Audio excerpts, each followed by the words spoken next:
Hello everyone, आप देख रहे हैं एकलव्य स्नातक। इस वाली वीडियो में हम देखने वाले हैं फाइनेंस फॉर एवरीवन का यूनिट नंबर फर्स्ट का लेसन नंबर 2 हिंदी में। ठीक है दोस्तों, यहाँ पर आप इंडेक्स देख सकते हो।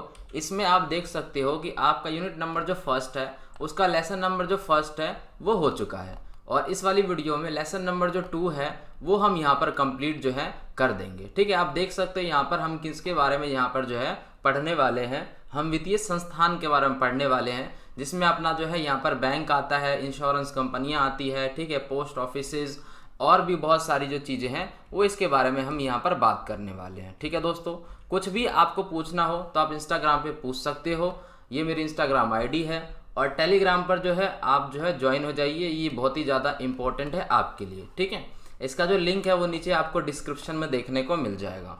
यहाँ पर सबसे पहले टॉपिक की तरफ चलते हैं यहाँ पर, और वीडियो को स्टार्ट करते हैं। वित्तीय संस्थान को पढ़ते हैं। वित्तीय संस्थान यानी कि वो जगह जहाँ पर जो ग्राहक होता है वो जो अपने पैसे हैं वो वहाँ पर जो है जमा करवाते हैं, और जो दूसरा ग्राहक होता है उसको पैसे वहाँ पर ऋण पे दिया जाता है। ठीक है, तो इससे आपको पता चल गया होगा कि यहाँ पर हम बैंक की बात कर रहे हैं, इसके अंदर बैंक भी शामिल होता है। ठीक है, तो वित्तीय संस्थान जो अपने सदस्यों को वित्तीय सेवाएं देती है, बहुत प्रकार की वित्तीय सेवाएं, उन सभी वित्तीय सेवाओं के बारे में भी बात करेंगे कि किस प्रकार की जो यहाँ पर जो सेवाएं हैं वो यहाँ पर मिलती हैं। ठीक है दोस्तों, तो जो वित्तीय संस्थान होता है ये कंपनी है जो जमा स्वीकार करती है, ऋण देती है, निवेश करते कैसे हैं वो प्लेटफॉर्म उपलब्ध कराती है। ठीक है, मुद्रा विनिमय जैसे कई प्रकार की जो चीज़ें हैं वो यहाँ पर जो है वो प्रोवाइड जो है वो की जाती है। ठीक है, मौद्रिक लेन देन, ये सारी जो चीज़ें हैं वो यहाँ पर होती है। ठीक है, विभिन्न वित्तीय संस्थान वित्तीय प्रणाली में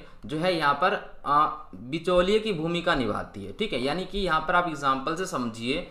देखिए, एक जगह जो कि हमारा वित्तीय संस्थान है, वहाँ पर क्या है कि जो जमा करता है, जो यहाँ पर जो है पैसे जमा करवाता है, वो इसके अंदर जाता है। बैंक मान लीजिए आप इसको, ठीक है, वो एक बंदा क्या यहाँ पर पैसे जमा करवाता है और दूसरे बंदे को यहाँ पर क्या है पैसे चाहिए होते हैं लोन पे। ठीक है, तो इसने जो पैसे यहाँ पर जमा करवाए हैं वो यहाँ पर जमा हो गए और इस बंदे को यहाँ पर पैसे जो है वो मिल जाते हैं। ठीक है, और बदले में क्या है, इनको जो है जिन्होंने पैसा जमा करवाया है इनको यहाँ पर 5 से 6% का इंटरेस्ट मिलता है अगर ये एफडी कराते हैं, और नहीं कराते तो 3-4 या 2-3% का इंटरेस्ट मिलता है। ठीक है, उसके बाद क्या है, यहाँ पर इनको 14-15% के इंटरेस्ट पे लोन दिया जाता है, और यहाँ का जो मार्जिन होता है वो ये यहाँ पर रखते हैं, जिससे इनका जो काम है वो चलता है। तो एक तरह से आप समझ सकते हैं यहाँ पर जो बिचौलिए का जो कार्य है वो ये करते हैं। ठीक है, ग्राहकों को सेवाएं प्रदान करते हैं, ग्राहकों को भी जिन्होंने पैसा जमा करवाया यहाँ पर उनको भी कई प्रकार के यहाँ पर जो सेवाएं हैं वो प्रदान करते हैं। सेवाएं किस तरीके की, यहाँ पर उनके पैसों को सुरक्षा प्रदान की जाती है।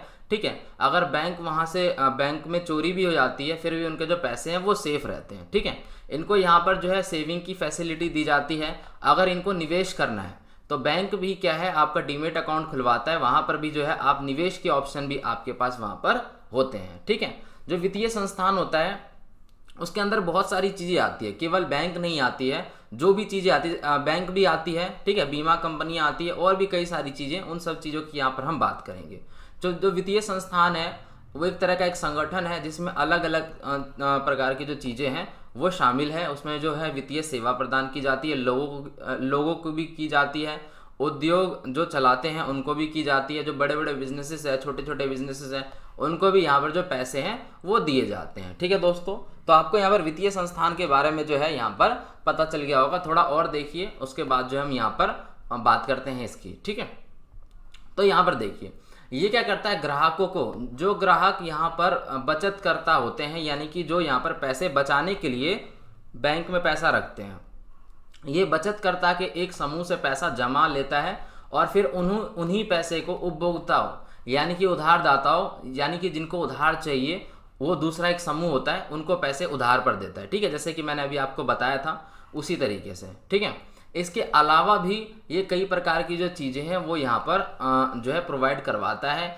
कई प्रकार की जो एक्टिविटी है वो इसके अंदर होती है। ठीक है, जो निवेश करने वाले बंदे हैं उनको भी यहाँ पर जो पैसे हैं वो मिलते हैं, और ये सारी जो चीज़ें हैं वो होती है। जैसे मान के चलिए आपको एफडी में निवेश करना है, तो एफडी फिक्स डिपॉजिट में अगर आप निवेश करोगे तो वहाँ पर जो है आपको उच्च दर की गारंटी दी जाती है और एक फिक्स्ड अमाउंट बताया जाता है कि आपको इतने जो पैसे हैं वो मिलेंगे। ठीक है, जितने % का भी ये ब्याज वगैरह जो है वो देते हैं, वो यहाँ पर आपको जो है वो मिलेगा, बताया जाता है। ठीक है, जो वित्तीय संस्थान होता है कभी कभी इसको बैंकिंग संस्थान भी कहा जाता है। ठीक है, क्योंकि इसमें बैंक की जो है वो ज़्यादा बातचीत होती है। ठीक है, और ये सारी चीज़ें होती हैं। अब हम यहाँ पर समझते हैं बुनियादी सुविधाएं। ठीक है, ऐसे समझिए। देखिए, जो वित्तीय संस्थान होता है वो क्या है, जो फैक्ट्री वगैरह चलाते हैं, जो फैक्ट्री के मालिक होते हैं, उनको यहाँ पर जो है, और फैक्ट्रियों को भी विकसित करने में क्या है, यहाँ पर मदद करवाते हैं। ठीक है, क्योंकि ये लोन प्रोवाइड करवाते हैं उनको बढ़ावा देने के लिए जो है आवश्यक चीज़ है और सुविधाएं प्रदान करते हैं। जो बैंक होता है दोस्तों, वो बहुत ही इंपॉर्टेंट चीज़ होता है। ठीक है, वो उसमें जो है बहुत सारी जो चीज़ें हैं वो अच्छी होती है।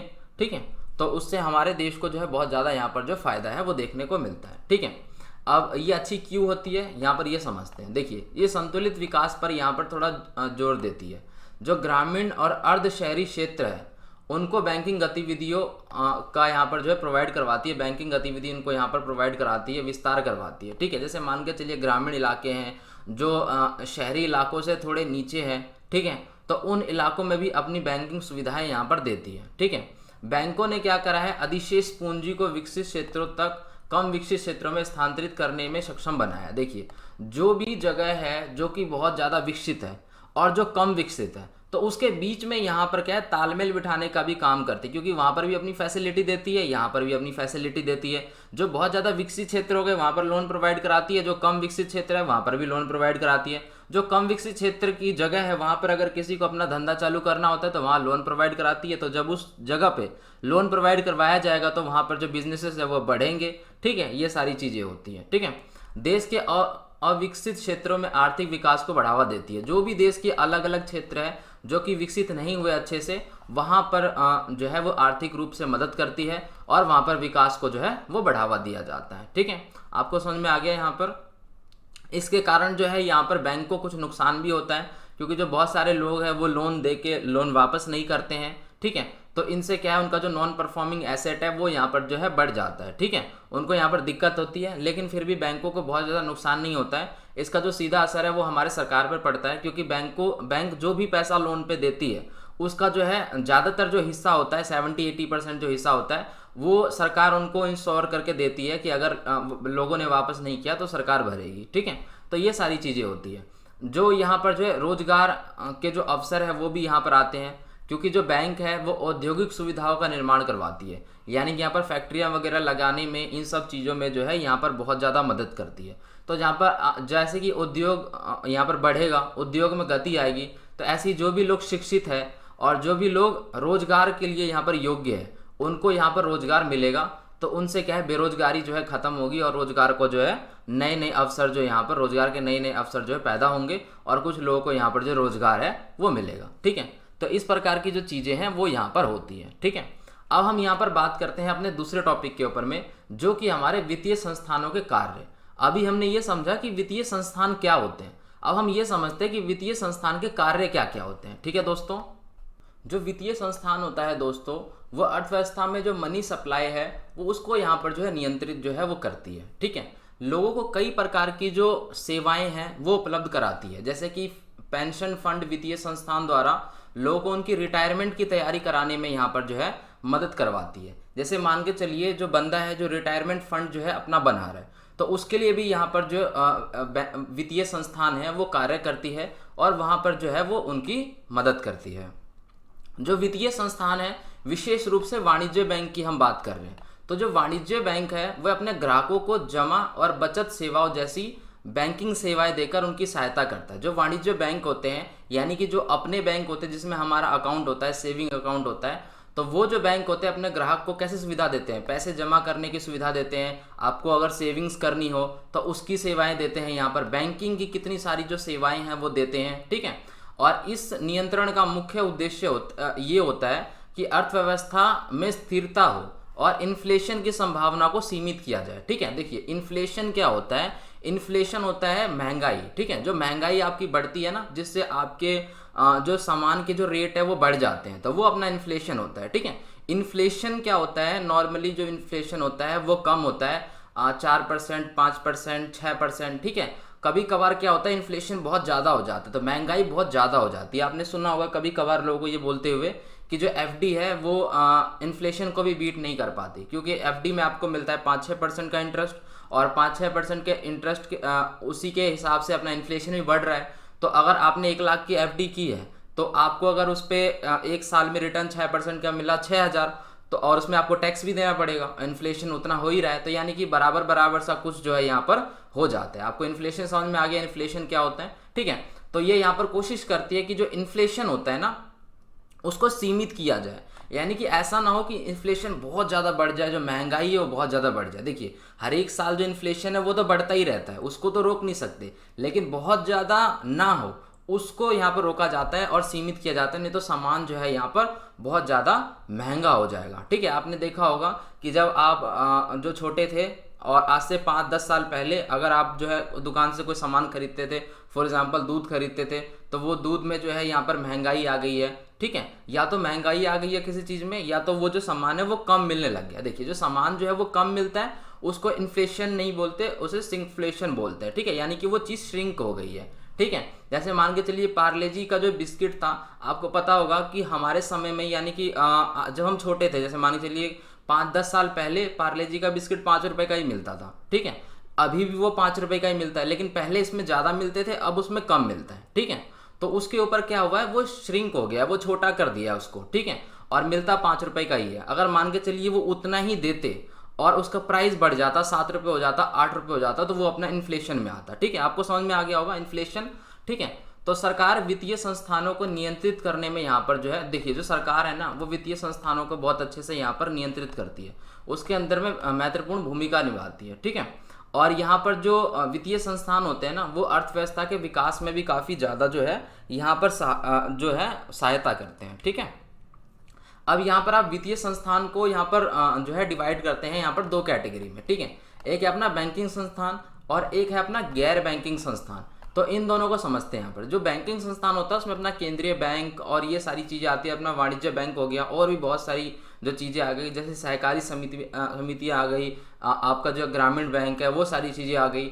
और बीमा कंपनियों में कौन से आ गए, अपने जो इंश्योरेंस वाले हैं, ठीक है, आप चाहे हेल्थ इंश्योरेंस हो गया या लाइफ इंश्योरेंस हो गया, ठीक है। तो ये सारी जो चीज़ें हैं ये इसके अंदर आता है, इसको हम बोलते हैं गैर बैंकिंग संस्थान और इसे बोलते हैं हम बैंकिंग संस्थान, ठीक है। तो सबसे पहले अभी जो मैं आपको बताने वाला हूँ कई सारे पॉइंट, वो सारे पॉइंट जो है वो आपके बैंकिंग संस्थान के अंतर्गत आएंगे, ठीक है। बैंकिंग संस्थान के अंतर्गत पढ़ोगे तो उसके अंदर आपको केंद्रीय बैंक से रिलेटेड चीज़ें देखने को मिलेगी। सबसे पहले हम देखेंगे बैंकिंग संस्थान क्या होता है, फिर बैंकों का महत्व देखेंगे, फिर केंद्रीय बैंक के बारे में जानेंगे, ठीक है। केंद्रीय बैंक आपको पता ही है कौन सा बैंक होता है, अपना आरबीआई, ठीक है। तो आरबीआई बैंक के बारे में जानेंगे, आरबीआई बैंक के कार्य क्या होता है वो जानेंगे। फिर यहाँ पर वाणिज्य बैंक, कमर्शियल बैंक अपना, ठीक है, वो जानेंगे। उसके बाद जो है वाणिज्य बैंक के भी 3 प्रकार होते हैं, उनको जानेंगे, ठीक है। सार्वजनिक क्षेत्र वाले बैंक हो गए, ठीक है, यानी कि पब्लिक सेक्टर बैंक हो गया, प्राइवेट सेक्टर बैंक हो गया, फॉरेन बैंक हो गए, इन सभी चीज़ों के बारे में जानेंगे। उसके बाद हम सहकारी जो बैंक होते हैं, ठीक है, उसके बारे में जानेंगे। यहाँ पर सहकारी बैंक के भी 2 प्रकार होते हैं, एक शहरी होता है, एक ग्रामीण होता है, अर्बन रूरल सुना होगा आपने, ठीक है।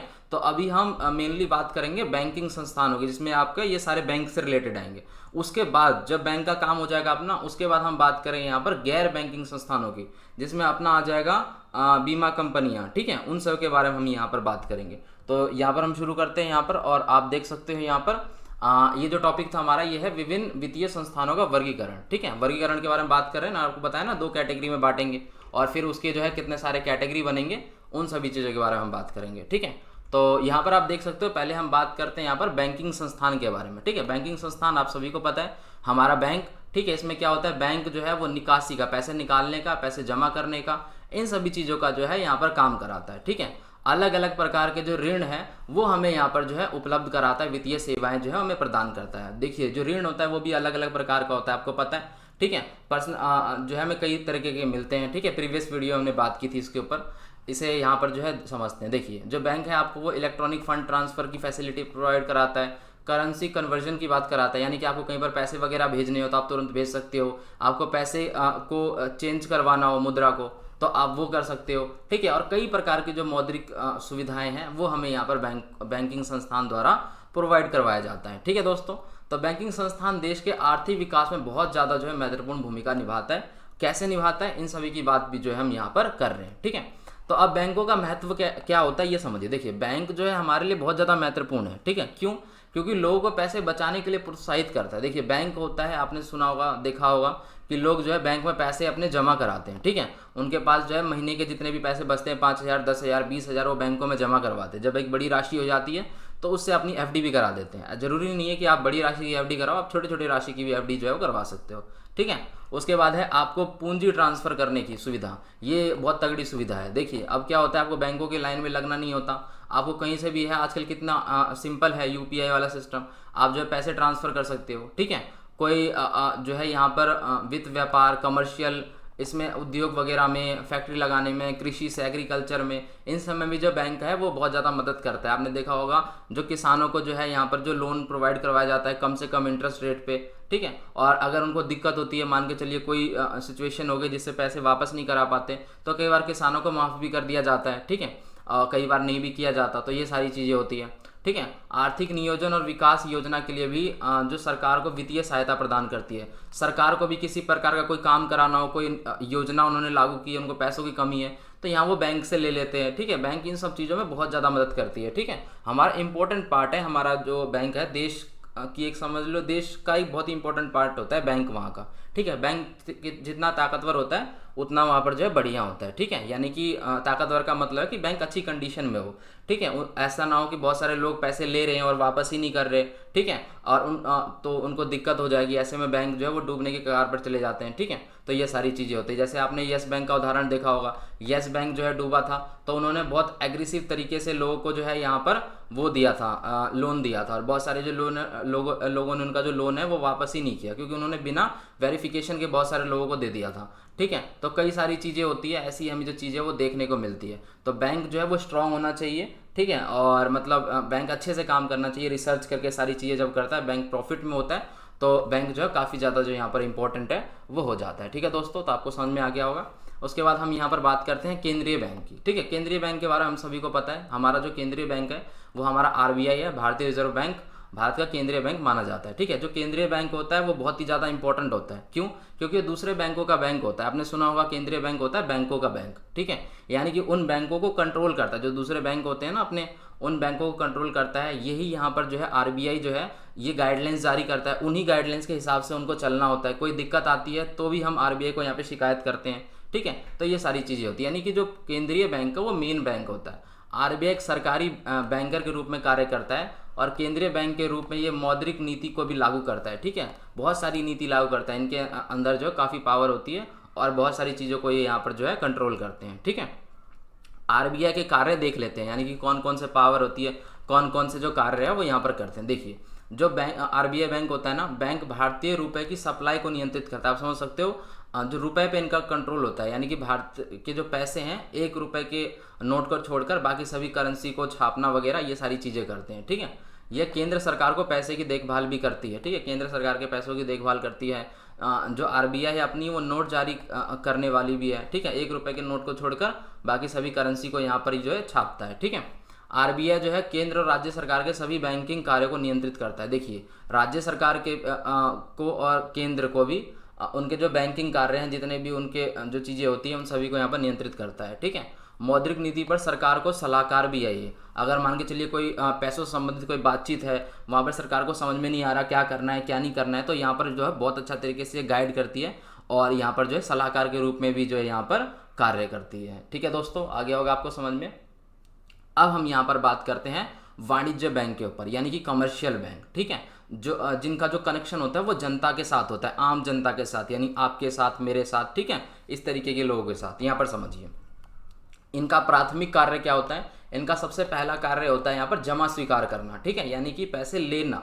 ठीक है, आप यहाँ पर जो है जितना ज़्यादा इनके पास जो है सेविंग अकाउंट्स होते हैं उतना ज़्यादा अच्छा होता है, क्योंकि इनके पास उतना ज़्यादा पैसा आता है। ठीक है, आम जनता का पैसा जो है वो लेना। ठीक है, कॉर्पोरेट और सरकार को ऋण प्रदान करना। वो जो पैसा इनको आएगा, जैसे मान चलिए बहुत ज़्यादा सेविंग अकाउंट है, हमने आपने सबने इनमें पैसे जमा करते हैं, तो वो इनके पास बहुत बड़ा एक अमाउंट बन जाता है। वो अमाउंट जो इनके पास बन जाता है उसका कुछ परसेंट ये अपने पास रखते हैं, और बाकी का जो परसेंट है वो यहाँ पर कॉर्पोरेट को और सरकार को ऋण देने में यहाँ पर चला जाता है। उनको पैसे ये देती है, प्लस में उनसे जो है यहाँ पर इंटरेस्ट कमाती है। ठीक है, उन्हीं से चलता है इनका। और वाणिज्य बैंकों को आगे सार्वजनिक क्षेत्रों के बैंकों, और यहाँ पर देखिए आगे इनको अलग अलग कैटेगरी में बांटा गया है, ठीक है। तो वाणिज्य बैंकों को आगे सार्वजनिक क्षेत्रों के बैंकों के रूप में, निजी क्षेत्र के बैंकों के रूप में, विदेशी बैंक और क्षेत्रीय ग्रामीण बैंकों में वर्गीकृत किया गया है, ठीक है। इन सभी टॉपिक के ऊपर भी हम बात करेंगे, ठीक है। दूसरी ओर अगर हम बात करें तो सहकारी बैंकों के रूप में शहरी और ग्रामीण में भी इनको जो है वर्गीकृत किया गया है, ठीक है। इन सब का अलग अपना एक सेपरेट टॉपिक है, इन सब के ऊपर हम बात करेंगे। जैसे सार्वजनिक बैंक का एक टॉपिक है, ठीक है। यहाँ पर जो है निजी बैंक का है यहाँ पर, ठीक है, जो भी अपने जो है प्राइवेट बैंक वगैरह होते हैं, ठीक है, वो भी अपना। विदेशी बैंक का एक टॉपिक है अपना, ग्रामीण बैंक का है यहाँ पर, ठीक है, सहकारी बैंकों का है। तो इन सब चीज़ों के ऊपर हम यहाँ पर बात करेंगे, अभी देखते हैं आगे, ठीक है। तो वाणिज्य बैंकों को भी है यहाँ पर जो है 3 प्रकार के यहाँ पर बांटा गया है। सार्वजनिक बैंक यानी कि public sector bank. Public sector bank, ये बैंक भारतीय रिजर्व बैंक और केंद्रीय बैंक के निर्देश के अनुसार ही काम करता है, ठीक है, जो सार्वजनिक बैंक होते हैं। कौन सा आप सार्वजनिक बैंक यानी कि पब्लिक सेक्टर बैंक का नाम सुनते ही आपको एसबीआई की याद आ गई होगी, ठीक है। एसबीआई जो है बहुत बड़ा बैंक है, बहुत सालों से है, ठीक है। भारत का सबसे बड़ा सार्वजनिक क्षेत्र का बैंक है ये, ठीक है। पंजाब नेशनल बैंक हो गया, ये भी बहुत बड़ा बैंक है, बहुत सारे जो है इसके ब्रांचेस है। आपने गांव-गांव में, कस्बे में देखा होगा कितने सारे जो इसके ब्रांचेस होते हैं पंजाब नेशनल बैंक के, ठीक है। तो ये सब बहुत तगड़े तगड़े बैंक है। तो उसके बाद जो है ये एक राष्ट्रीयकृत बैंक है। इन बैंकों में ज़्यादातर जो हिस्सेदारी होती है वो सरकार के पास होती है, यानी कि सरकार जो है कंट्रोल करती है, सरकार की बातचीत मानती है। ये बैंक जो है एक तरह से सरकारी बैंक होती है, एक तरह से आप कह सकते हो बहुत सेफ भी है, क्योंकि बहुत सालों से है ये। आपने हर्षद मेहता देखा होगा, हर्षद मेहता का जो वो था उसके अंदर भी एसबीआई की बात की गई है, ठीक है। तो ये सारी चीज़ें होती है, सरकार का इनके ऊपर कंट्रोल होता है, सरकार की मदद करती है, और जो भी सरकारी कामकाज होते हैं ना उसमें इन्हीं से ट्रांजैक्शन वगैरह जो है और सारी जो गतिविधियाँ हैं वो की जाती हैं, ठीक है। उसके बाद आता है यहाँ पर प्राइवेट सेक्टर का बैंक। प्राइवेट सेक्टर का बैंक यानी कि जो हमारा बैंक होता है यहाँ पर, ये दूसरा वाणिज्यिक बैंक है, ठीक है। इसमें निजी व्यवसाय और जो है यहाँ पर व्यक्ति पूंजी का महत्वपूर्ण हिस्सा यहाँ पर रखते हैं ये, ठीक है। जो हम पैसे वैसे जमा कराते हैं वो सारी चीज़ें। ये बैंक समिति देयता वाली कंपनियों के रूप में पंजीकृत है, ठीक है। निजी बैंकों के लिए आरबीआई के नियम और कानून के अनुसार ही ये बैंक भी चलती है, ठीक है। जैसे कि अपना हो गया प्राइवेट सेक्टर का सबसे तगड़ा बैंक, यहाँ पर आप मान सकते हैं एचडीएफसी बैंक, ठीक है। एचडीएफसी बैंक हो गया, आईसीआईसी बैंक हो गया, एक्सिस बैंक भी बहुत बढ़िया बैंक है, ठीक है। तो ये सारे जो बैंक है वो यहाँ पर प्राइवेट सेक्टर के बैंक में आते हैं, प्राइवेट सेक्टर के बैंक के लिस्ट में आते हैं, ठीक है। और ये सार्वजनिक बैंक आ गया ये अपना, ठीक है। तो ये वाला बैंक भी है, सब में जो है अपना अकाउंट खुलवा सकते हो। एसबीआई में अकाउंट खुलवा सकते हो, बहुत सारे लोगों का होता है। प्राइवेट सेक्टर जो बैंक होते हैं उसमें भी आप अकाउंट खुलवा सकते हो, लेकिन प्राइवेट सेक्टर बैंक में क्या होता है, यहाँ पर जो मिनिमम बैलेंस रखने का जो क्राइटेरिया होता है वो ज़्यादा होता है। जैसे कि एक्सिस बैंक में मेरा अकाउंट है, तो एक्सिस बैंक में कम से कम आप मानो कि 10,000 रुपये आपको जो है रखने होते हैं, ठीक है। अब वो उसमें डिपेंड करता है कि आप कितने पैसे जो है वहाँ पे रख सकते हो, ठीक है। जैसे मान के चलिए कि जो गांव वाला क्षेत्र होता है, गांव वाले क्षेत्र में कम पैसे रखे जाते हैं। जो मेट्रो सिटी वाला होता है उसमें ज़्यादा रखने होते हैं। जैसे मेट्रो सिटी में जो है एक्सिस में 12,000 रुपये मिनिमम आपको रखना होता है, ठीक है। तो इस प्रकार की चीज़ें जो है 10,000 है, कहीं 12,000 है, तो ये सारी चीज़ें होती है। यानी प्राइवेट सेक्टर का जो सर्विस होता है वो बढ़िया होता है, तो इसलिए उसमें जो पैसे वैसे हैं वो ज़्यादा रखने होते हैं,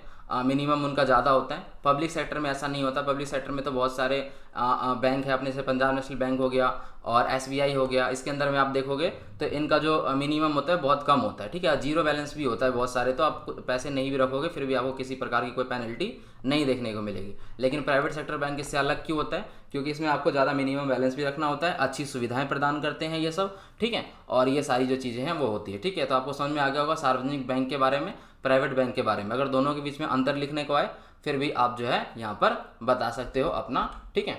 यहाँ पर देखिए विदेशी बैंक। विदेशी बैंक के बारे में बात करते हैं, जैसे कि नाम से ही ये पता चल रहा है कि ये क्या है, विदेशी बैंक, यानी फॉरेन के बैंक है। यानी कि वो यहाँ पर काम तो कर रहे हैं लेकिन इनके जो असली मुख्यालय हैं वो उनके अपने देश में है, यानी कि विदेश में है। विदेशी बैंकों का स्वामित्व और प्रबंधन विदेशी प्रवर्तकों द्वारा जो है यहाँ पर किया जाता है। इनका जो मेन मुख्यालय की अगर आप बात करोगे तो इनका उन्हीं देश में होता है जहाँ के ये बैंक होते हैं, यानी कि विदेशों में होता है। लेकिन अलग अलग देशों में ये काम करते हैं, जैसे कि HSBC बैंक हो गया अपना, ठीक है। तो ये सारे जो बैंक है ये यहाँ पर जो है अपने स्टैंडर्ड चार्टर्ड बैंक हो गया, तो ये सारे जो बैंक है ये यहाँ पर विदेशी बैंक है, फॉरेन बैंक है, ठीक है। उसके बाद यहाँ पर जो है बात आती है सहकारी बैंक की, यानी कि कॉर्पोरेटिव बैंक्स के ऊपर बात आती है, ठीक है। ये क्या होता है, ये एक सहकारी बैंक ये छोटे आकार की वित्तीय संस्था होती है, छोटे छोटे आकार की, ठीक है। तो इसमें क्या है कि सहकारी बैंकों की स्थापना शेयरों के माध्यम से पैसे को इकट्ठा करके यहाँ पर किया जाता है, जमा स्वीकार करके, और ऋण देकर किया जाता है इसकी स्थापना, ठीक है। और जो भारतीय रिजर्व बैंक है RBI, इनको भी जो है सहकारी बैंक को भी RBI के गाइडलाइंस के अनुसार ही चलना होता है। जो RBI होती है वही इनको रेगुलेट करती है और राज्य सहकारी अधिनियम के तहत ही ये पंजीकृत होते हैं, ठीक है दोस्तों। तो आपको यहाँ पर छोटे छोटे टॉपिक इजी से आपको समझ में आ गया होगा। आगे बढ़ते हैं यहाँ पर और बात करते हैं सहकारी बैंक के 2 प्रकार होते हैं, ठीक है। तो सहकारी बैंक आपने समझ लिया कैसे होते हैं, कैसे उनकी स्थापना होती है। आप समझिए इनके 2 प्रकार। सबसे पहला प्रकार है यहाँ पर अपना अर्बन, ठीक है। अर्बन का मतलब है यहाँ पर शहरी, जो यहाँ पर शहर में होते हैं। ये बैंक छोटे व्यवसायों के लिए फाइनेंसिंग प्रदान करते हैं, यानी कि किसी को भी अपना बिजनेस वगैरह जो है वो स्टार्ट करना है, ठीक है। तो उस बिजनेस स्टार्ट करने के लिए यहाँ पर उनको फाइनेंस से रिलेटेड मदद करते हैं, उनको पैसे प्रोवाइड कराते हैं। पहले रिसर्च करते हैं उनकी बिजनेस कैसी है, क्या स्ट्रैटेजी है, क्या काम करेंगे। अगर उनको पसंद आता है, ज़्यादातर मिल जाता है, ठीक है। अगर आपकी सारी चीज़ें जो है वो ठीक है, तो यहाँ पर जो है उनको फाइनेंसिंग करने का मेन जो है यहाँ पर काम आता है। आप इतना ही समझ लीजिए, ठीक है। वाणिज्य बैंकों के बीच में सबसे महत्वपूर्ण जो है यहाँ पर अंतर होता है कि ये संगठनात्मक स्वामित्व वाले जो है यहाँ पर होते हैं, ठीक है। उसके बाद जो है यहाँ पर हम बात करते हैं रूरल की।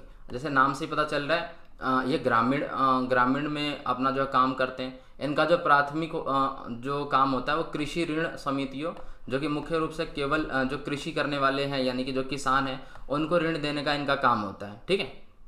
उन्हें अपने नाम में बैंक शब्द का प्रयोग करने की अनुमति है, ठीक है।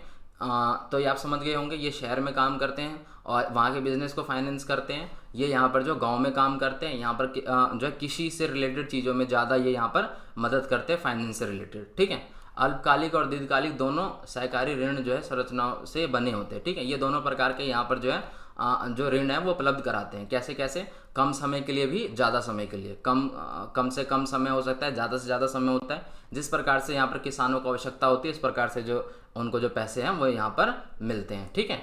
तो ये सारी बातचीत थी। अब यहाँ पर आपका वो वाला टॉपिक खत्म हो गया, ठीक है। अब हम यहाँ पर बात करते हैं गैर बैंकिंग की, यानी कि बीमा कंपनियाँ, यानी कि इंश्योरेंस कंपनी, जिनको हम यहाँ पर नॉन बैंकिंग बोलते हैं। इसके बारे में बातचीत करते हैं हम यहाँ पे, ठीक है दोस्तों।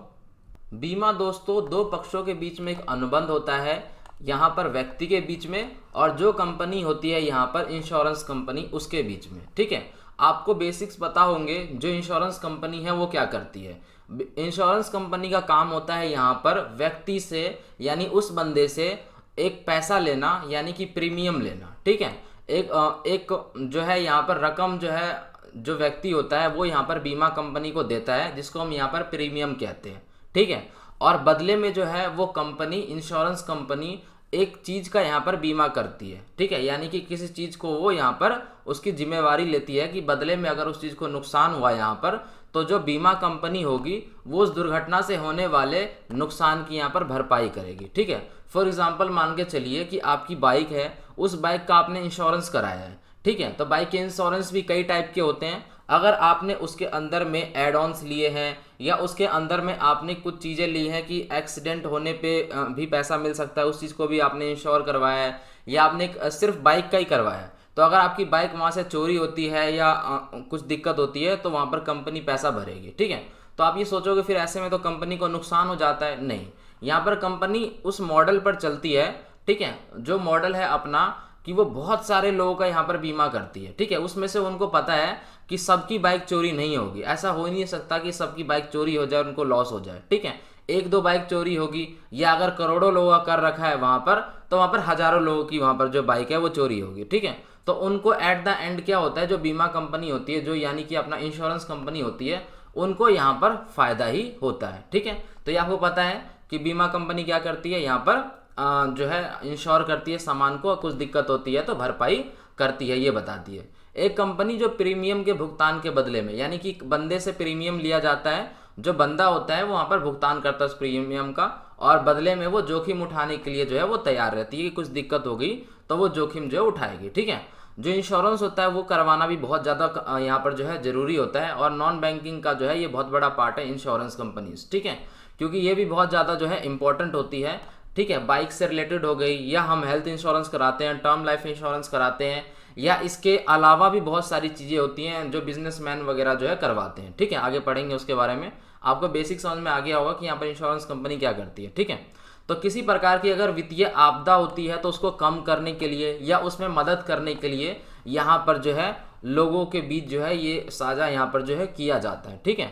ये जोखिम को कम करता है। ठीक है, यहाँ पर क्या है कि अगर मान के चलिए कोई जो बंदा है वो उसने यहाँ पर करवा रखा है, वो इंश्योरेंस करवा रखा है और उसका नुकसान हो गया, तो यहाँ पर उसको जो जोखिम होगा वो यहाँ पर कम से कम होगा। ठीक है, यानी कि उसको जो है ज़्यादा पैसे जो है मिल जाएंगे। अगर उसने पूरे का करा रखा है तो उसको पूरे पैसे के भी यहाँ पर मिलने के चांसेस। जैसे मान के चलिए एक उदाहरण लेते हैं, कोई फैक्ट्री वाला बंदा है, उसके फैक्ट्री में जो है यहाँ पर करोड़ों का सामान पड़ा है, और अगर मान के चलिए फैक्ट्री में किसी प्रकार की कोई दिक्कत आती है, आग लग जाती है या इलेक्ट्रिसिटी की वजह से कुछ दिक्कत आती है, तो उस कंपनी वाले को बहुत ज़्यादा नुकसान होगा, तो वो अपने सामान का क्या करा लेगा, इंश्योरेंस करा लेगा। अगर मान के चलिए कुछ ऐसा होता है तो वो क्या करेगा, कंपनी जो है इंश्योरेंस कंपनी, वो उसको वहाँ पर पैसे जो है देगी। ठीक है, तो भारत में कई तरह की जो है बीमा पॉलिसी उपलब्ध है। मुख्य रूप से यहाँ पर जीवन बीमा, सामान्य बीमा जो है यहाँ पर करवाया जाता है। ठीक है, इसके अलावा यहाँ पर जो बीमा कंपनी का महत्व है, इसको समझते हैं कि बीमा कंपनी का यहाँ पर जो है क्या महत्व है। ठीक है, तो बीमा कंपनी क्या है, जो निवेशकों के जीवन और संपत्ति की सुरक्षा करने का यहाँ पर वादा करता है। ठीक है, यानी कि जिस बंदे ने भी यहाँ पर जो है अपना बीमा करवा रखा है, जो इंश्योरेंस करवा रखा है, तो उनको यहाँ पर सुरक्षा प्रदान करने का जो है वादा करती है। आपने देखा होगा टर्म लाइफ इंश्योरेंस होता है, जिसमें ये होता है कि अगर बंदे को कुछ दिक्कत हो जाए, ठीक है, उसकी डेथ हो जाए, तो बदले में जितने का भी इंश्योरेंस होगा, वो इंश्योरेंस की जो वैल्यू है वो उसके नॉमिनी को मिलेगी। यानी कि जिसको भी उसने नॉमिनी ऐड करवाया हो सकता है वो बंदा है उसने अपनी बीवी का वहाँ पर नाम दिया हो, तो उसको वहाँ पर पैसे मिलेंगे। ठीक है, बीमा करता लोगों और व्यवसाय की सुरक्षा करता है। यहाँ पर जो लोगों की भी सुरक्षा हो गई एक तरह से। ठीक है, और अगर किसी प्रकार का कोई बिजनेस है तो उस बिजनेस को भी यहाँ पर जो है वो सिक्योर करने का काम करती है। ठीक है, इंश्योरेंस का बहुत बड़ा हाथ होता है यहाँ पर, और बहुत जो है ज़्यादा फैला हुआ बिजनेस है ये। ठीक है, आर्थिक विकास को बढ़ावा देने वाले निजी और सार्वजनिक क्षेत्र के निवेश से जुड़ी हुई संपत्ति और वित्तीय जोखिम वाले उत्पादों को कवर करने के लिए किया जाता है। ठीक है, मान के चलिए ऐसी कोई खतरनाक जो चीज़ें हैं, क्या कहते हैं, जो कि बहुत खतरनाक चीज़ें हैं, तो क्या कहते हैं, अगर उसमें आग लग जाए और बहुत बड़ा नुकसान हो जाए, जैसे मान के चलिए कि कुछ ऐसे मटेरियल्स होते हैं जिसमें क्या है, आग लगने पर पूरा ही वो तहस नहस हो सकता है, तो ऐसी चीज़ों की क्या यहाँ पर बीमा कराई जाती है, नुकसान कम से कम होगा उसमें। ठीक है, उदाहरण के लिए यहाँ पर बीमा के बिना माल का एक महत्वपूर्ण नुकसान हो सकता है। ठीक है, मैंने आपको बताया कि किसी फैक्ट्री में मेन जो है उसका वो माल होता है, और अगर उस पर वो हो गया, कोई ऐसा मटेरियल होता है जिस पर आग लग जाए, तो पूरा ही खत्म हो जाएगा मामला। तो उन सब के लिए यहाँ पर इंश्योरेंस जो है वो दिया जाता है। ठीक है, लोग अपने परिवार के लिए, संपत्ति के लिए और खुद के लिए भी, ठीक है, वित्तीय जोखिम नुकसान से बचने के लिए यहाँ पर जो बीमा है वो यहाँ पर करवाते हैं। ठीक है, तो दोस्तों यहाँ पर हमें भी जो है 2 प्रकार की इंश्योरेंस जो है वो तो हमेशा करा के रखनी चाहिए। ठीक है, आगे अगर आप बड़े होगे, ठीक है, तो आप जो अपना इंश्योरेंस करा सकते हो। एक आप जो है अपना टर्म लाइफ इंश्योरेंस जरूर कराएं। ठीक है, टर्म लाइफ इंश्योरेंस उससे कराना चाहिए जिसके ऊपर पूरा परिवार जो है वो टिका हुआ हो, यानी कि उसी के भरोसे उसका जो परिवार है वो चल रहा हो, हेड यानी कि मुखिया जो भी है परिवार का। टर्म लाइफ इंश्योरेंस उसे कराना चाहिए, बहुत ज़्यादा जरूरी है। उसके बाद है हेल्थ इंश्योरेंस। ठीक है, हेल्थ इंश्योरेंस बहुत ज़्यादा जरूरी है। इसमें क्या होता है कि जैसे मान के चलिए आपको किसी प्रकार की यहाँ पर वो हो गई, जैसे बीमारी के कारण किसी प्रकार की जो है वहाँ पर दिक्कत होती है। ठीक है, तो आप क्या है, आपको जो यहाँ पर अस्पताल में क्या है, वहाँ पर आपको जो है मुफ्त में जो सारी चीज़ें हैं वो वहाँ पर करवाई जाएंगी। ठीक है, हेल्थ इंश्योरेंस का फ़ायदा ये होता है कि जैसे मान के चलिए आपके पास पैसे, आपने बहुत मुश्किल से अपने पैसे जो हैं जोड़े हैं। ठीक है, और कभी कभार ऐसा होता है कि कुछ ऐसी स्थिति आ जाती है जिससे आपके सारे पैसे जो हैं वो इन इलाज में और डॉक्टर की फीस वगैरह में जो है चले जाएंगे। तो इसलिए आपको हेल्थ इंश्योरेंस करा के रखना चाहिए। उससे क्या होगा, आपको आपकी जो सेविंग्स है वो बची रहेगी। ठीक है, उपचार कराने के लिए या आवश्यक किसी प्रकार की चिकित्सक जो सेवाएं हैं उसका आपको अगर वो करना पड़ गया हो, ठीक है, तो वो बहुत ज़्यादा महंगा पड़ता है और वहाँ पर जो आप जो है उसका भुगतान कर सकते हो। ठीक है, और एक और इम्पोर्टेंट बात है, किसी प्रकार का भी इंश्योरेंस लेने से पहले आपको उसको बहुत अच्छे से समझना होगा कि ये किस तरीके का इंश्योरेंस है। ठीक है, इसमें क्या चीज़ें ऐड ऑन है, क्या चीज़ें ऐड ऑन नहीं है। जैसे मान के चलिए कि कुछ ऐसी होती है कि अगर आपको जो है वहाँ पर हेल्थ इंश्योरेंस बनाए फॉर एग्जांपल, तो कुछ हेल्थ इंश्योरेंस ऐसी भी होती है कि कुछ चीज़ें कवर नहीं करती, तो आप देखोगे कि क्या क्या चीज़ें वो कवर कर रही है। ठीक है, तो ये सारी चीज़ें, यानी कि कुल मिलाकर बात ये है कि आप किसी प्रकार का भी अगर इंश्योरेंस लेते हो तो आपको A to Z उसके बारे में पता होना चाहिए। आप उसको जो है वेबसाइट पे चेक कीजिए कि क्या क्या चीज़ें इसमें ऐड ऑन है, क्या नहीं है, क्या चीज़ें कवर होंगी, क्या नहीं होंगी। ठीक है, प्लस में जो बंदे होते हैं, जो एक्सपर्ट होते हैं इस चीज़ के बारे में, उनसे देखिए, यूट्यूब पे वीडियोस देखिए, फिर जाके आप जो इंश्योरेंस लीजिए। ठीक है, तो ये सारी चीज़ें होती है। अब हम यहाँ पर बात करते हैं डाक क्षेत्र की। तो डाकघर बचत खाता किसी अन्य बैंक के बचत खाते की तरह ही काम करता है। अभी तक दोस्तों हमें डाकघर से इतना ही पता था कि यहाँ पर जो है पोस्ट वगैरह का ही जो काम है वो केवल होता है, ठीक है। लेकिन इसके अलावा भी यहाँ पर अन्य बैंक की तरह ही खाते भी खुलते हैं, ठीक है। पोस्ट ऑफिस के इस खाते में आप न्यूनतम 500 रुपये जमा करवा सकते हो, ठीक है, और साथ ही न्यूनतम काल भी सकते हो, यानी कि 500 रुपये आप जमा करवा सकते हो कम से कम, और कम से कम आप 50 रुपये जो है यहाँ पर राशिफल निकाल भी सकते हो, ठीक है। तो और इस खाते में क्या है, आपका कम से कम 500 रुपये का जो बैलेंस है वो हमेशा यहाँ पर मौजूद रहना चाहिए। अगर किसी साल मान के चलिए कि आपका एवरेज बैलेंस जो है वो 500 से कम रह जाता है, ठीक है, तो वहाँ पर आपको 100 रुपये की जो पेनल्टी है वो भी यहाँ पर देनी पड़ेगी, ठीक है। शहरी क्षेत्रों में भी और ग्रामीण क्षेत्रों में भी दोनों तरीके के जो ग्राहक हैं उनके निवेश करने की ज़रूरतों का भी जो ये जो है ध्यान रखती है। आपने देखा होगा इस क्षेत्र में क्या है, इन्वेस्टमेंट भी होती है, ठीक है। अब यहाँ पर समझ लेते हैं, इसमें जो सारी बातचीत है वो भी यहाँ पर बताई गई है, ठीक है। तो इसमें आप देखोगे तो डाक क्षेत्रों का महत्व, इसको समझते हैं। निवेश का दायरा, इसमें क्या है, इसमें इन्वेस्टमेंट से भी जो रिलेटेड स्कीम सब होती है वो भी काफ़ी जो है अच्छी मानी जाती है, ठीक है। तो भारतीय डाक सेवा निवेश के कई अवसर प्रदान करती है। बहुत सारे ऐसे तरीके होते हैं इसके अंदर निवेश करने के भी।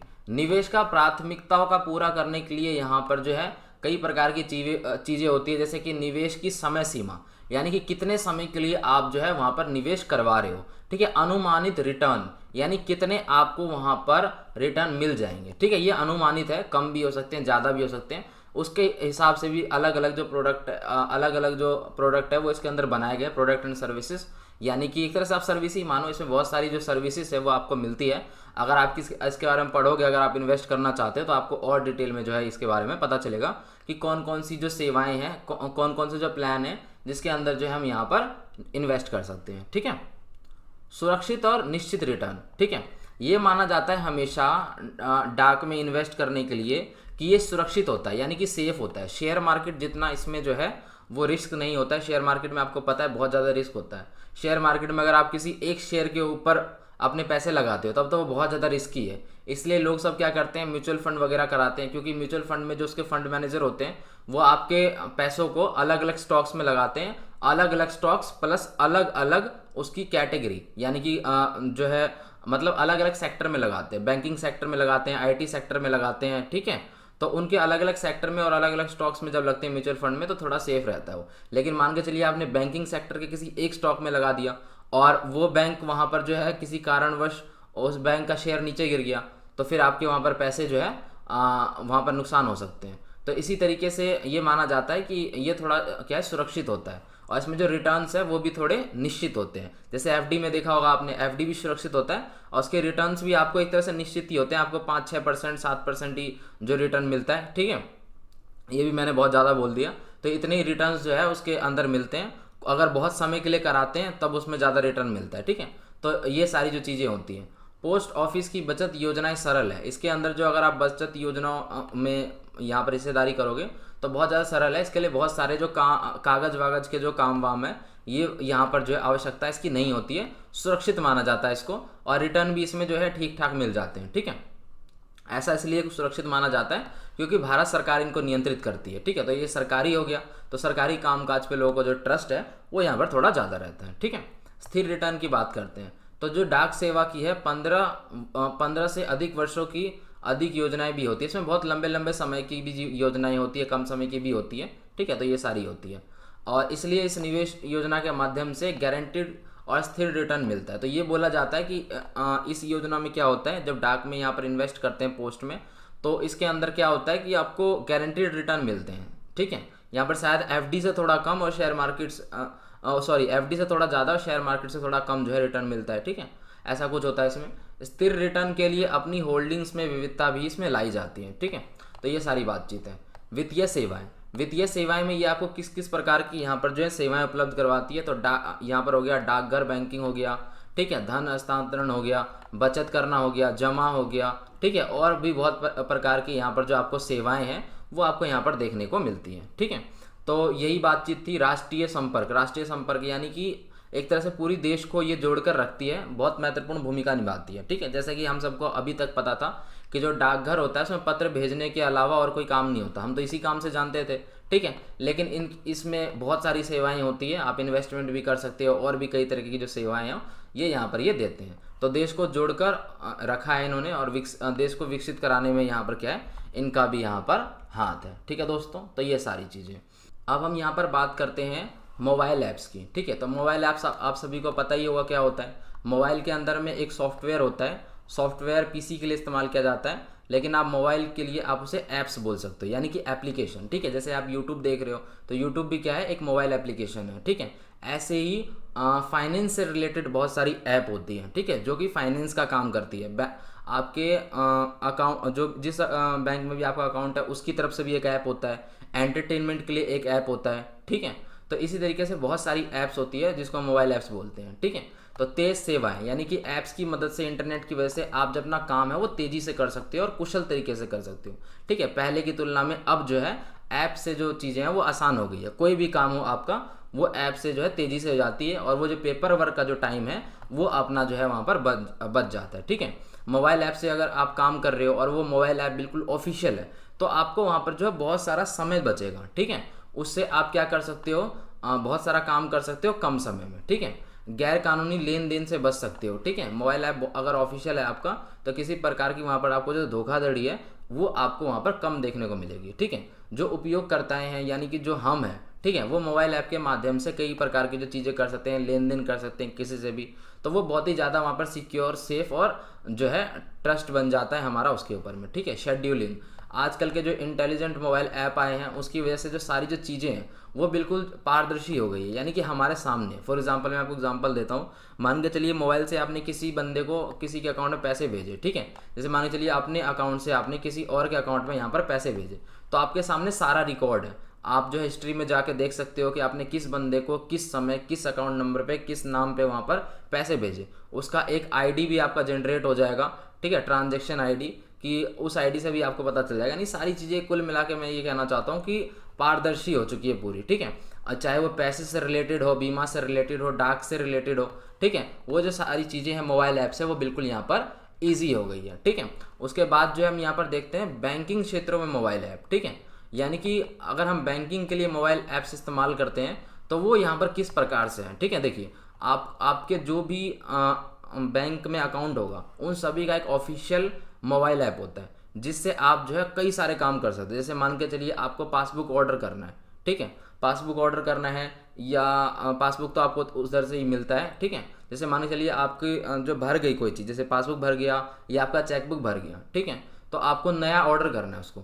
तो पहले क्या होता था, चेकबुक आपका ख़त्म हो गया तो अब क्या करना पड़ता था, बैंक जाना पड़ता था, फिर लाइन लगानी पड़ती थी, फिर वहाँ पर जो है आपको एक फॉर्म मांगना पड़ता था, फॉर्म भरना पड़ता था, सबमिट कराना पड़ता था, बहुत टाइम लगता था, बहुत सारे पेपर वर्क थे। लेकिन अब क्या है, बैंकिंग के क्षेत्र में मोबाइल ऐप ने काम तेज कर दिया, पेपर वर्क को ख़त्म ही कर दिया। ठीक है, आप 2-4 क्लिक करोगे मोबाइल ऐप से, आपका जो पासबुक है चेकबुक है वो वहाँ पर आपको आ जाएगा। ठीक है, तो यह सारी चीज़ें होती है। इंटरनेट बैंकिंग है, इंटरनेट बैंकिंग से भी बहुत सारी जो चीज़ें हैं वो हो जाती है। कहने का मतलब है मोबाइल ऐप ने क्या किया है, वहाँ पर जो काम है उसको तेज कर दिया है। ठीक है, लेन देन है तो किसी भी मोड में जो है आप उस मोड का इस्तेमाल करके वहाँ पर जो है पैसे ट्रांसफ़र कर सकते हो। ठीक है, यूपीआई अपना बहुत तगड़ा सिस्टम है, यूपीआई से कर सकते हो। ठीक है, आरटीजीएस होता है, तो और बहुत सारी चीज़ें होती है जिसका आप इस्तेमाल कर सकते हो। ठीक है, यानी कि यहाँ पर कागजी कार्रवाई को कम कर दिया और लाइनों में जो लगना पड़ता था उस चीज़ को यहाँ पर कम कर दिया। ठीक है, एसबीआई हो गया या आईसीआईसीआई हो गया और बहुत सारे अन्य बैंक हैं जो आपको बैंकिंग की जो सुविधा है वो यहाँ पर प्रदान करते हैं। ठीक है, तो बैंकिंग के क्षेत्र में भी यहाँ पर मोबाइल ऐप्स ने बहुत बढ़िया काम किया। मोबाइल ऐप्स की सर्विसेज, यानी कि किस किस चीज़ की मतलब कौन कौन सी सर्विसेज हैं जिसका हम इस्तेमाल करते हैं मोबाइल ऐप से। देखिए, बैलेंस चेक करना हो आपको, आप मोबाइल ऐप से कर सकते हो। ठीक है, आपको किसी को पैसे भेजने हो तो आप यहाँ पर मोबाइल ऐप से कर सकते हो। आपको बिलों का भुगतान करना हो, ठीक है, क्रेडिट कार्ड का आपको भुगतान करना हो या किसी और चीज़ का आपको भुगतान करना हो तो वहाँ पर आप मोबाइल ऐप्स के इस्तेमाल से कर सकते हैं। चेकबुक ऑर्डर करना हो तो वो आप कर सकते हो। ठीक है, उसके बाद भारत इंटरफेस फॉर मनी यानी कि भीम। ठीक है, भीम ऐप के बारे में आपको पता होगा, एक यूपीआई ऐप है ये। ठीक है, यूपीआई बेस्ड ऐप है, इससे आप किसी को भी पैसे ट्रांसफ़र कर सकते हो 1 क्लिक में अपने अकाउंट से सामने वाले के अकाउंट में। ठीक है, पैसे भेजने और प्राप्त करने को आसान बनाने के लिए यहाँ पर जो है यूनिफाइड पेमेंट्स इंटरफेस यानी कि यूपीआई की बात कर रहे हैं हम, यूपीआई का इस्तेमाल करते हैं। ठीक है, यूपीआई क्या होता है, यूपीआई होता है कि आपके अकाउंट से पैसे दूसरे के अकाउंट में पहुंच जाएंगे, सिर्फ आपको एक यूपीआई पिन डालना होता है, ठीक है, ये होता है। पहले क्या होता था, जैसे यूपीआई नहीं था तो वॉलेट टू वॉलेट वाला भी सिस्टम होता था, बहुत सारे सिस्टम होते हैं। जैसे आपको याद होगा पेटीएम, तो पेटीएम में पहले जब यूपीआई नहीं था तो आपको क्या करना पड़ता था, पेटीएम के वॉलेट से आपको उसके किसी और पेटीएम वाले के वॉलेट में भेजना होता था, फिर उस वॉलेट से आपके बैंक अकाउंट में आता था, ठीक है, कुछ ऐसा सिस्टम होता था। लेकिन यूपीआई ने क्या कर दिया, डायरेक्ट कर दिया। अब आप देखोगे तो पेटीएम में भी जो यूपीआई सिस्टम है वो आ गया है, पेटीएम से भी हो जाता है, ठीक है। तो ये सारी चीज़ें होती है। तो वित्तीय मतलब यहाँ पर फाइनेंस से रिलेटेड जो टेक्नोलॉजी है उसमें यहाँ पर बहुत बड़ा जो सुधार देखने को मिला है, जिससे ग्रामीण क्षेत्र में हो गया, ग्रामीण क्षेत्र के लोगों को यहाँ पर जो ऋण है वो यहाँ पर आसानी से उपलब्ध हो सकता है, ठीक है। बैंक खाते खोलने हो, ये बहुत ज़्यादा इंपॉर्टेंट है। देखिए पहले के समय में बैंक खाता खोलना दोस्तों बहुत ज़्यादा सिरदर्दी का काम था, इतने सारे पेपर वर्क करने पड़ते थे कि आप पूछो ही मत, ठीक है। लेकिन अब क्या है, अब ऑनलाइन का ज़माना है, ठीक है। एक मोबाइल ऐप डाउनलोड करनी है आपको, या उनकी वेबसाइट पे जाना है, जो आपको स्टेप्स वहाँ पर पूछे गए हैं वो आपको वहाँ पर स्टेप्स भरने हैं, ठीक है। आपको अपना डिटेल भरना है, आपको अपने एड्रेस भरना है, ठीक है। उसके बाद लास्ट में क्या होगा, लास्ट में आपको उनकी तरफ से एक वेरिफिकेशन वीडियो कॉल आएगा, जिसमें आपसे अपना डॉक्यूमेंट दिखाने को बोलेंगे, ठीक है। डॉक्यूमेंट में आप जो आपका आधार कार्ड, पैन कार्ड जो भी है आप उनको दिखाओगे, आपको आपकी जो वो वीडियो वेरिफिकेशन है वो आपकी तुरंत हो जाएगी, 5 मिनट से भी कम में, और आपका अकाउंट खुल जाएगा, ठीक है। देखिए मतलब कितना समय बच गया। पहले क्या होता था, लाइन में लगना पड़ता था, बहुत सारा प्रोसेस होता था, लेकिन वो सारा प्रोसेस जो है वो बच गया, ठीक है। उसके बाद जो भारत में जो ग्रामीण क्षेत्र है, जो गांव के क्षेत्र है, अगर उनके पास यहाँ पर जो है मोबाइल उपलब्ध है, मोबाइल में ऐप है, इंटरनेट है, तो उनकी पहुँच भी यहाँ पर जो है फाइनेंशियल सर्विसेज से यहाँ पर जो हो चुकी है, ठीक है। यानी फाइनेंस से रिलेटेड बहुत सारे सर्विसेज जो है उनका वो इस्तेमाल कर सकते हैं। जो फिनटेक सर्विसेज होती है, यानी कि फाइनेंस से रिलेटेड जो भी चीज़ें हैं टेक वाली, उनका जो है ये वो इस्तेमाल कर सकते हैं, ठीक है। तो ये सारी चीज़ें होती है दोस्तों। तो यहाँ पर जो आपकी वीडियो है वो ख़त्म हो चुकी है, और ये जो है आपका यहाँ पर हो गया है पूरा, ठीक है। तो वीडियो को आप लाइक कर सकते हैं, कमेंट कर सकते हैं और शेयर कर सकते हैं अपने दोस्तों के साथ। साथ ही चैनल को सब्सक्राइब करके बेल नोटिफिकेशन आइकन पर क्लिक कर दें, जिससे नई वीडियो की जो नोटिफिकेशन है वो आपको मिलती रहेगी। तो मिलते हैं दोस्तों नेक्स्ट वीडियो में।